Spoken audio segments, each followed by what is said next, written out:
चरण में सेवा करते हैं।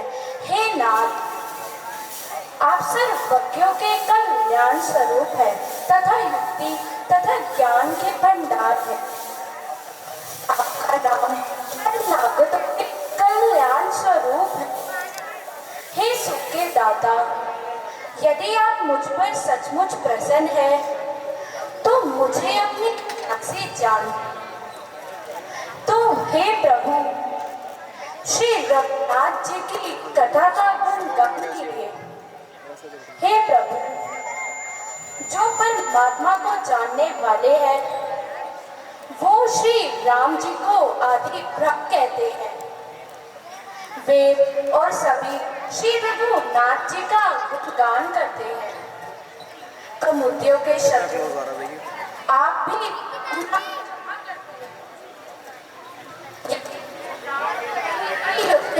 राजा दशरथ के हैं और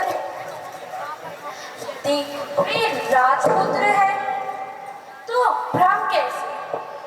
यदि भ्रम है तो स्त्री के योग में उनकी मति बदली कैसे? इधर इनके ऐसे चरित्र को देखकर मेरी बुद्धि चकरा रही है, उधर उनकी महिमा का गुणगान सुनकर मुझे कुछ समझ में नहीं आ रहा है। यदि व्यापक समर्थ ब्रह्म कोई और है तो नाथ मुझे समझाकर कहिए। हे देवी, मैं तुम्हारे प्रसन्न से बहुत प्रसन्न हुआ, जिसका नाम जिसके बिना सोचे या समझे तो झूठ सच मालूम होता है, जैसे बिना सोचे या पहचान के रस्सी में सांप का धोखा होता है, और जिसके जानने पर जगत का भ्रम इस तरह लोप हो जाता है जैसे जागने पर स्वप्न भंग हो जाता है। मैं उन्हीं श्री रामचंद्र जी के बाल रूप की वंदना करता हूँ। तुमने जो श्री रघुनाथ जी की कथा का प्रश्न पूछा है, जो कथा समस्त लोगों के लिए जगत को पवित्र करने वाली है, जगत के कल्याण के लिए तुमने वही प्रश्न पूछा है। हे पार्वती, मेरे विचार में तो श्री रामचंद्र जी की कृपा से तुम्हारे मन में मोह माया तो कुछ भी नहीं है, फिर भी तुमने ये क्या शंका की है कि इस प्रसंग को सुनकर सबका कल्याण होगा। जिसके कानों ने भगवान की कथा नहीं सुनी, उसके कान सांप के बिल के समान है।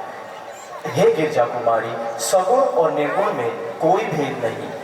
मुनि, पुराण, पंडित और वेद सभी ऐसा ही कहते हैं, जैसे जल और ओलों में कोई भेद नहीं, दोनों जल ही है, जिसका नाम ब्रह्म रूपी अंधकार का नष्ट करने के लिए सामर्थ है।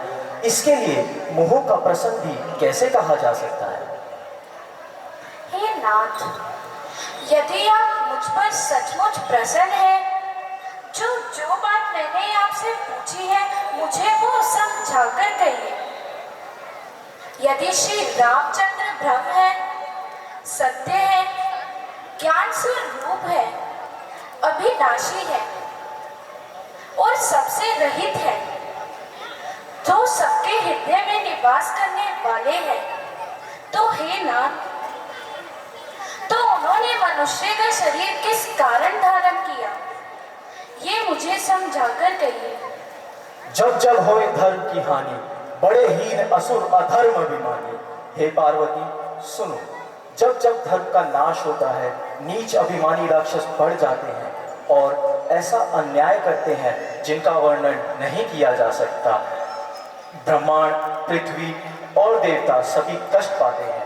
तब तो कृपा निधान प्रभु भांति भांति के शरीर को धारण कर सज्जनों की पीड़ा हरते हैं, देवताओं का धर्म स्थापित करते हैं और वेद की मर्यादा की रक्षा करते हैं और जगत में अपना निर्मल यश फैलाते हैं। हे गिरजा कुमारी, अब मैं तुम्हें श्री रामचंद्र जी के मानव शरीर धारण करने का कारण बतलाता हूँ और उनकी मनुष्य लीला के विचित्र रूप दिखलाता हूँ।